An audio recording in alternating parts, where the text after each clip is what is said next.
Hello and welcome or welcome back to my channel. My name is Chris and today we're talking about a fragrance from the house of Dries Van Noten.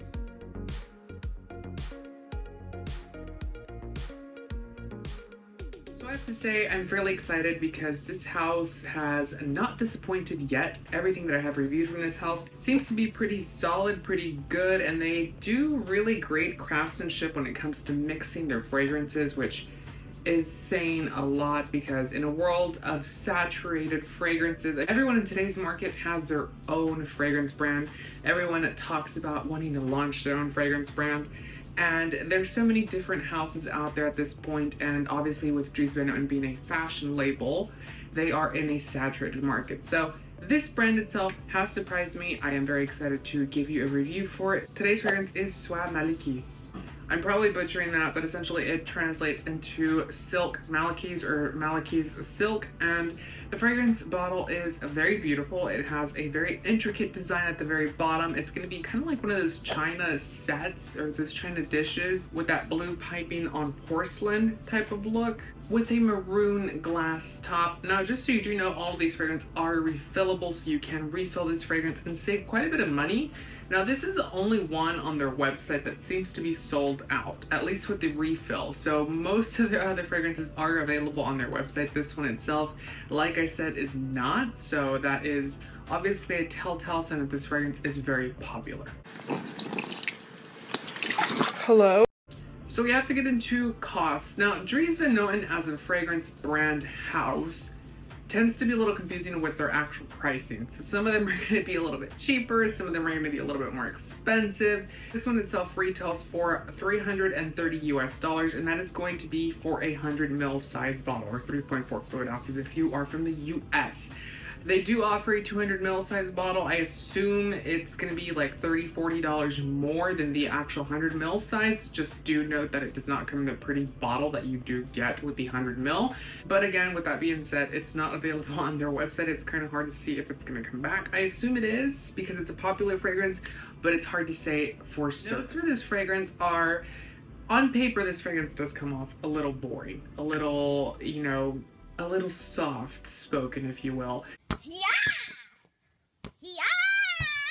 The fragrance notes are going to be blackcurrant, bergamot, silk, rose, chestnut, and cacao. So we get a very beautiful mix of notes here. You're going to get a powdery, floral, fruity fragrance. And that combination doesn't sound super appealing to me as a perfume consumer.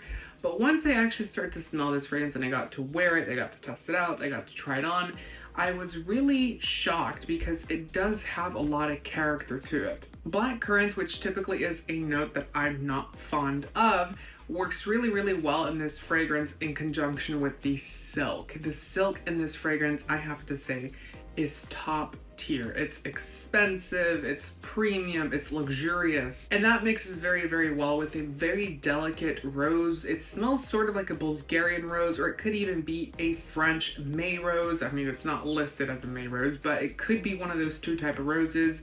We get a chestnut in here, which adds a chestnut as a note is very, very complex in my opinion. It's kind of like a nutmeg, but it's also powdery at the same time, so it grabs elements of like orris root, nutmeg, and puts them into one note. It's very beautiful. If done correctly, this note can add a lot of premium and depth to your fragrance and a lot of character as well. Then we get cacao in here, which is going to add that sweeter, earthy type of element in this fragrance. Overall, this fragrance starts off amazing. You get silk, you get rose, you get chestnut, very, very beautiful at the beginning. Then you get that blackcurrant as well as a bergamot, adding that zest to the fragrance, just giving you that pizzazz. Then finishing off with the cacao at the very end, just adding that extra luxury, that extra depth that is needed in this fragrance. Overall, this fragrance wears phenomenally well. I typically don't look at reviews of fragrances before I do mine because I don't really want to give you a reflection of someone else's opinion, but I could not really put down on paper or type down in my notes what I was smelling. The description for this fragrance is very hard to give you, and someone described it perfectly. It's literally masterpiece material. It's a beautiful fragrance with lots of emotion, lots of character, lots of depth.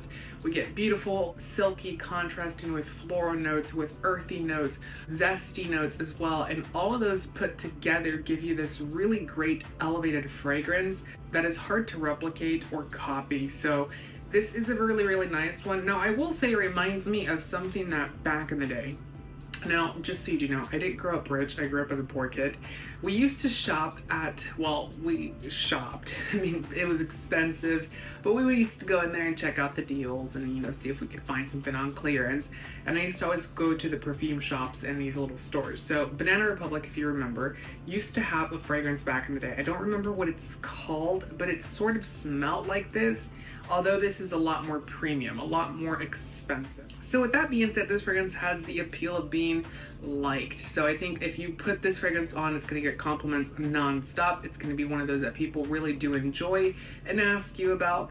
But the great thing about it is that it's also very expensive, very premium smelling. It does give you character, it gives you depth, it gives you that personality if you're lacking one.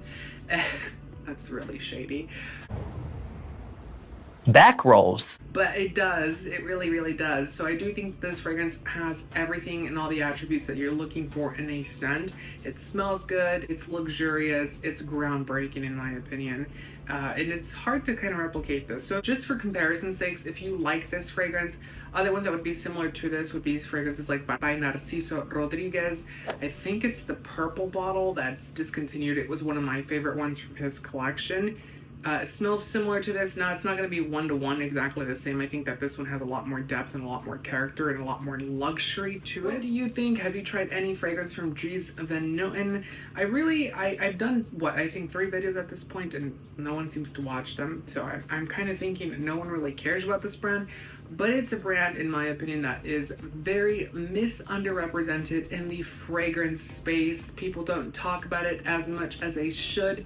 It has great quality, great fragrances, great packaging, a great sustainable footprint. I mean, everything that you're looking for in today's market for fragrance shopping, this brand has it. And for some reason, it still does not get the attention that it deserves. This is a fragrance that I would personally wear on a day-to-day basis because it does add lots of character. It is a little bit more dressed up and it is a little bit more on the feminine side, so just take that into consideration. If you like to follow the norms of what smells feminine and masculine, then this is not going to be the one for you if you are a man. But I do think that this fragrance can add something to your character and your wardrobe of fragrance. Don't forget to comment down below your thoughts on this fragrance. Don't forget to also give the video a thumbs up and subscribe for more fragrance related content. I hope to see you on the next video. Until then, take care.